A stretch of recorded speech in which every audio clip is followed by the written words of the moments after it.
बाला साहब ठाकरे समय के पाबंद और डिसिप्लिन पसंद हैं। आमतौर पर हर रोज सुबह 11 बजे से देर रात तक पार्टी कार्यकर्ताओं के गिले शिकवे सुनना और सीनियर लीडर्स के साथ मीटिंग करने वाले बाला साहब तमाम व्यस्तताओं के बावजूद दोपहर को बियर पीना और परिवार के साथ गप्पे लड़ाना नहीं भूलते हैं। अब आइए एक नजर बाला साहब की फैमिली और लाइफ स्टाइल पर।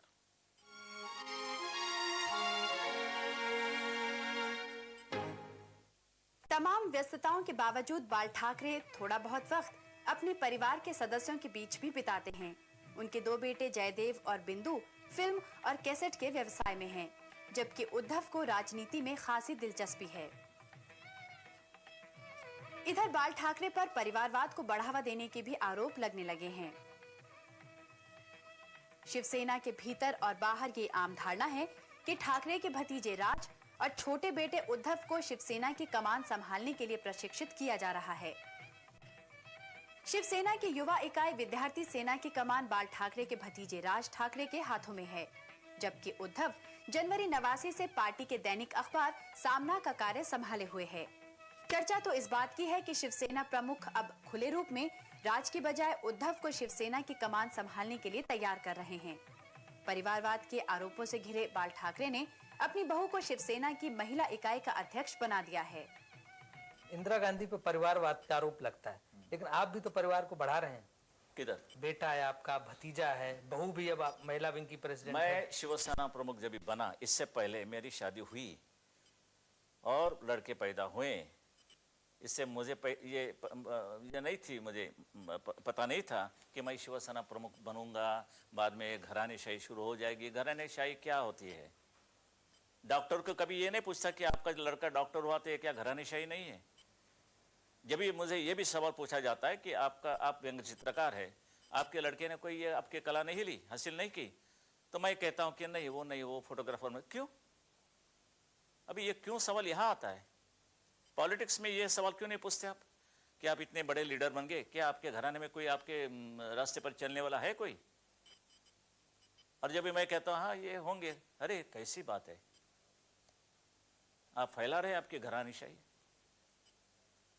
There is a difference between Rajiv Gandhi and my people, my sons. I am not going to put them on your things. Sir पर मैं नहीं बिठाऊंगा। इनमें कोई कर्तृत्व होगा, खुद ब खुद ऊपर आएंगे। मैंने कभी ये नहीं किया, नहीं तो आज भी मैं राज या उद्धव को मिनिस्टर बना सकता हूँ, बिल्कुल। अखबारों में तो छपता है कि उद्धव दूसरा संजय गांधी है। I used to admire Sanjay Gandhi. He was a born boy actually. Before me, he's a boy. He was a boy.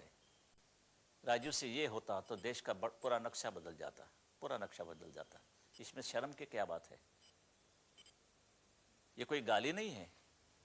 आपके छोटे बेटे के बारे में अभी अखबारों में छपा कि उसने नेशनल पार्क में जाके जबरन शिकार किया और पुलिस ने उसके खिलाफ रिपोर्ट नहीं लिखी और उसको सरकार का प्रोटेक्शन था, गैर कानूनी काम किया। सरकार को पता था ना मुझे पता था कि मेरा लड़का वहां जाएगा, कोई शिकार करेगा। और मान लो कि उन्होंने हरिन को ही मारा होगा तो किसी फोटोग्राफर ने उसका वो फोटो लिया भी है। आपके हिसाब से घटना गलत रिपोर्ट हुई है?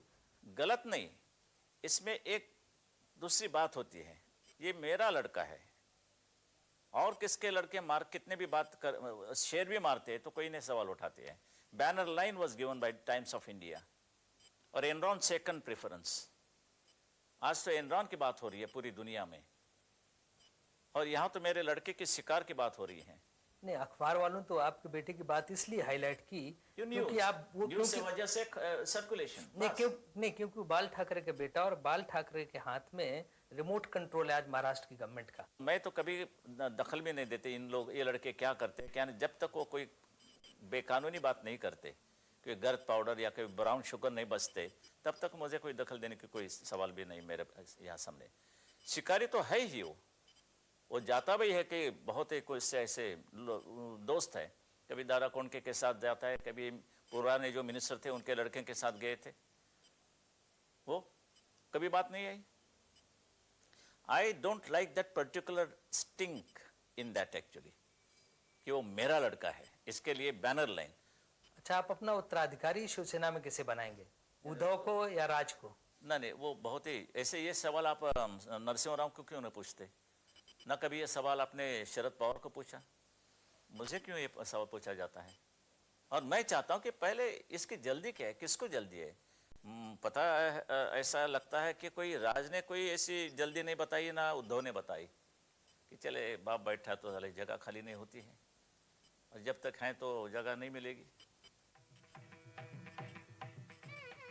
अपने चाचा बाल ठाकरे के नक्शे कदम पर चल रहे राज ठाकरे पर शिवसेना के वरिष्ठ नेताओं पर धौंस जमाने और पार्टी गतिविधियों में अनावश्यक रूप से दखल अंदाजी के आरोप लगते रहे हैं, जबकि राज इन आरोपों से इनकार करते हैं। और बस हम काम कर रहे हैं और कुछ कर नहीं रहे। इन्हें आज गवर्नमेंट आया तो गवर्नमेंट आने के बाद हमने मिनिस्ट्री तो नहीं मांगी और कुछ मांग नहीं रहे हैं कि हमें कुछ, भाई आप हमें लीडर मानो या शिवसेना के लीडर करके हमें डिक्लेयर कर दो, ये भी तो नहीं कह रहे हैं। सीधा काम कर रहे हैं। सिर्फ एक यानी कि अभी शाखा प्रमुखों के बदल या जब ये टिकट देते हैं इलेक्शन के तो लोग हमारे पास आते हैं और हमारे पास आने के बाद वो कुछ बातें करते हैं कि भाई ये आदमी वैसा है, ये आदमी ऐसा है, वगैरह वगैरह। ये सब जो बातें हैं जो पहले बाला साहब करते थे, अभी उनके ऊपर बोझा बहुत है, तो ये किसी ना किसी को तो करना ही पड़ेगा। तो ये बातें हम करते हैं। कट्टर हिंदुवाद के समर्थक बाला साहेब ठाकरे अक्सर भगवा कपड़े धारण करते हैं। उनका ज्यादातर समय घर पर आए पार्टी कार्यकर्ताओं और आम जनता से मिलने में ही गुजरता है। बाल ठाकरे से भय या फिर उनके प्रति आदर के भाव के कारण उनसे मिलने आने वाले उनके पैर छूना नहीं भूलते। चूंकि बाल ठाकरे छत्रपति शिवाजी को अपना आराध्य मानते हैं, इसलिए शिवाजी के जन्म दिवस पर आयोजित समारोहों में बढ़ चढ़कर हिस्सा लेते हैं। बाल ठाकरे की पत्नी मीना ठाकरे भी कई राजनीतिक समारोहों में हिस्सा लेती हैं और शिवसेना की महिला कार्यकर्ताओं के लिए वो एक पेट्रन की तरह हैं। अच्छा, परिवार को आप कितना वक्त दे पाते हैं अपने परिवार को, क्योंकि आपके पास इतनी भीड़ लगी रहती है, राजनीति इतनी होती रहती है?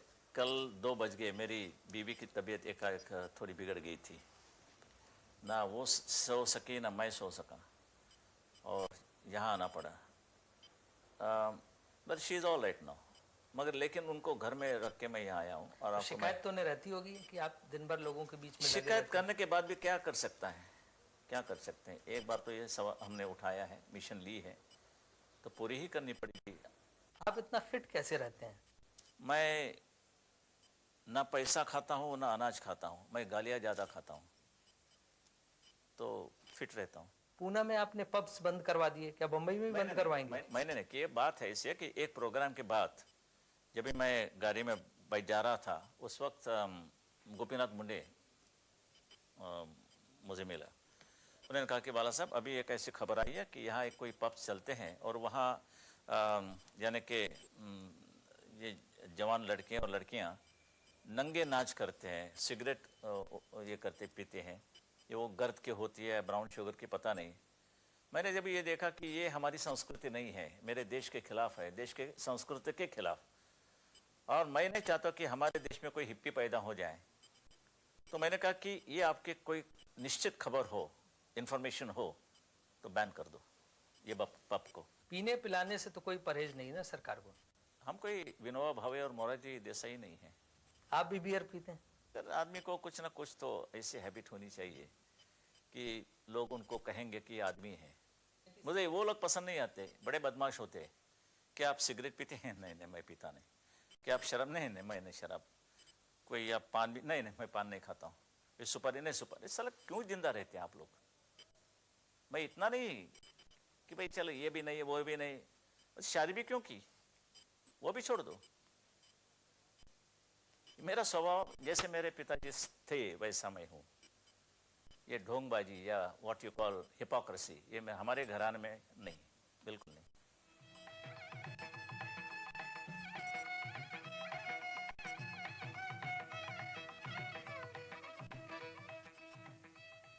कि अगर आपको कोई हाथ लगाएगा तो पूरी कौम को साफ कर दिया जाएगा, इससे क्या मतलब था?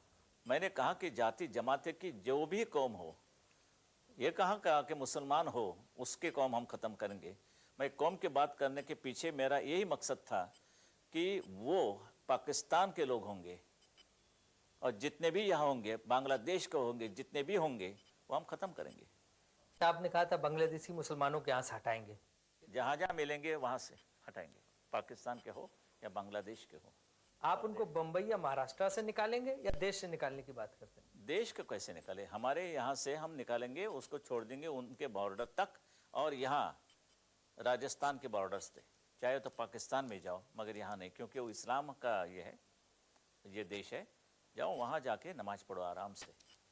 नहीं, आम मुसलमान आपसे डरा रहता है, उसको देखो, लगता है कि आप उसके मुसलमान खिलाफ की हैं। मैं बात नहीं कर रहा हूँ, मैं उसी मुसलमान की बात कर रहा हूँ जो प्रो पाकिस्तान है। मुसलमानों की एक और बात से तकलीफ हुई जब बाबरी मस्जिद गिरने के बाद आपने कहा कि इसे मैंने गिरवाया। मानो कि भाई बाबरी मस्जिद गिराने के बाद इनको तकलीफ होती है, तो विस्फोट की बात क्या करें, कैसे करें? भाई ये हमारे देश की बात है, यानी कि जो हमारी भावनाएं हैं राम और कृष्ण के बारे में, तो एक अयोध्या, काशी और मथुरा, बाकी कुछ नहीं चाहिए हमको, रख दो आपके पास। तो मथुरा काशी के लिए आंदोलन कब करेंगे? आंदोलन का क्या सवाल है? चलो गवर्नमेंट ले आइए दिल्ली में, सेंट्रल गवर्नमेंट, और वो हिम्मत नहीं कहे बताएं तो हमें उनके खिलाफ भी लड़ना पड़ेगा, कोई भी हो, वो बीजेपी की गवर्नमेंट हो तो भी मैं लड़ूंगा।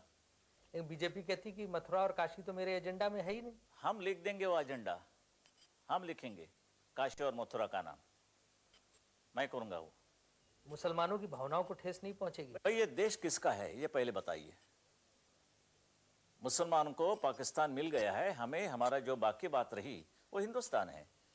यहाँ के कोई कानून होते हैं, और क्या हम नहीं चले उस कानून के रास्ते से? तो महाराष्ट्र में तो आपकी सरकार है, आप हम तो यूनिफॉर्म कर रहे सिविल हैं, कोड लागू नहीं जरूर करेंगे, जरूर करेंगे, हम बकवास नहीं कर रहे हैं, बिल्कुल यूनिफॉर्म सिविल कोड लागू करेंगे आप महाराष्ट्र में? बिल्कुल। It is in the interest of the nation. हम क्या बुरी कर रहे हैं?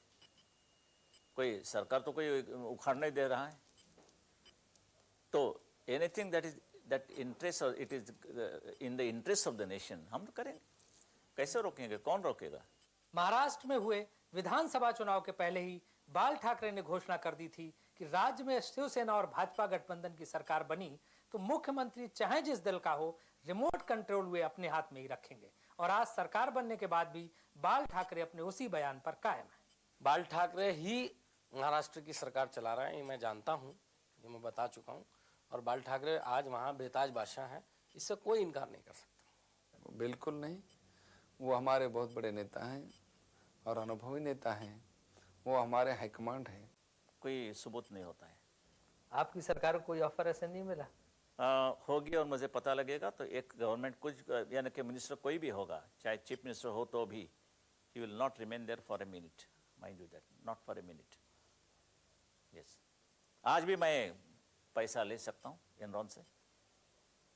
कोई लोग कहते कि 100 करोड़ रुपया मिलेगा, 200 करोड़ रुपये में, नहीं नहीं नहीं नहीं नहीं। अरे एक ना एक दुनिया को कहो, बताओ कि इस देश में ऐसा एक कोई आदमी है, वो एक पार्टी है कि आप खरीद कर नहीं सकते। बॉम्बे ब्लास्ट के दौरान AK-56 राइफल रखने के आरोप में टाडा के तहत गिरफ्तार फिल्म अभिनेता संजय दत्त की रिहाई करवाना बाल ठाकरे की प्राथमिकता में शामिल है। हालांकि संजय की गिरफ्तारी के लिए भी शिवसेना ने काफी एजिटेशन किया था। संजय दत्त के मामले में बाला साहब द्वारा स्टैंड चेंज करने का कारण आज भी लोगों की समझ में नहीं आया है। हमारे बारे में जो पिछले 2.5 साल से जो हमारे ऊपर इल्ज़ाम लगाए जा रहे थे, मेरे ऊपर, मेरे ख़ानदान के ऊपर, मेरे बच्चे के ऊपर, कि हम एंटी नेशनल हैं, हम देशद्रोही हैं, एक वहाँ एक अकेले एक स्टेट्समैन बाला साहब ही थे जिन्होंने ये शुरुआत की, ये कहा कि सुनील दत्त उनकी धर्मपत्नी ग्रेट नेशनलिस्ट हैं, ग्रेट पेट्रियाट्स हैं। इज़ ऑन रिकॉर्ड कि संजय दत्त और सुनील दत्त और सब में यहाँ पर इलेक्शन लड़े हैं बाला साहब के ख़िलाफ़, शिवसेना के ख़िलाफ़। बहुत रकीक किस्म की तकरीरें भी हुई, लेकिन उसके बावजूद उन्होंने कहा कि अगर वो बेटा, उसका लड़का खुद चीफ मिनिस्टर समझते हैं और ख़ुद प्राइम मिनिस्टर भी समझते हैं और ख़ुद ऐसा समझते हैं कि वो बेगुनाह है, तो फिर उसको छोड़ दो। आपने कहा था कि संजय दत्त को छोड़ देंगे जब आपकी सरकार आएगी। आपकी सरकार आ गई, आज 4 महीने हो गए, संजय दत्त तो अभी जेल से छूटे नहीं। हमारी सरकार आने के बाद संजय रिहा होना चाहिए, रिहाई होनी चाहिए उनकी, ठीक है, मैं कर रहा हूँ, करूँगा भी। लेकिन एक बात है कि इतनी कॉम्प्लिकेटेड केस है, और कोई पूरा कानून ऐसे फेंक दे के वो तो बाहर नहीं आ सकता है। लेकिन we have taken a keen interest to see that this boy doesn't suffer unnecessarily and he is suffering unnecessarily. Sanjay Dutt को आप राष्ट्रभक्त मानते हैं? The whole family, the Nargis, the Mr. Sunil Dutt और ये सब लड़के लड़कियां, कैसे हम कहें कि सुनील दत्त तो I think it was China war, उस सरहद पर गए थे, पाकिस्तान के सरहद पर गए थे, जवानों को उन्होंने एंटरटेनमेंट प्रोग्राम ये बताया किया। उसका बम विस्फोट किसी में कोई इन्वॉल्वमेंट बिल्कुल नहीं। That you can check up with the CBI people. पहला रिपोर्ट में उनका ये कहना था, जज साहब के बात पहले आई तभी उन्होंने कहा कि इस लड़के का इसमें कोई बम विस्फोट में हाथ नहीं है, मगर जज ने नहीं माना। नहीं माना तो क्या करे, अंदर तो बैठना पड़ेगा।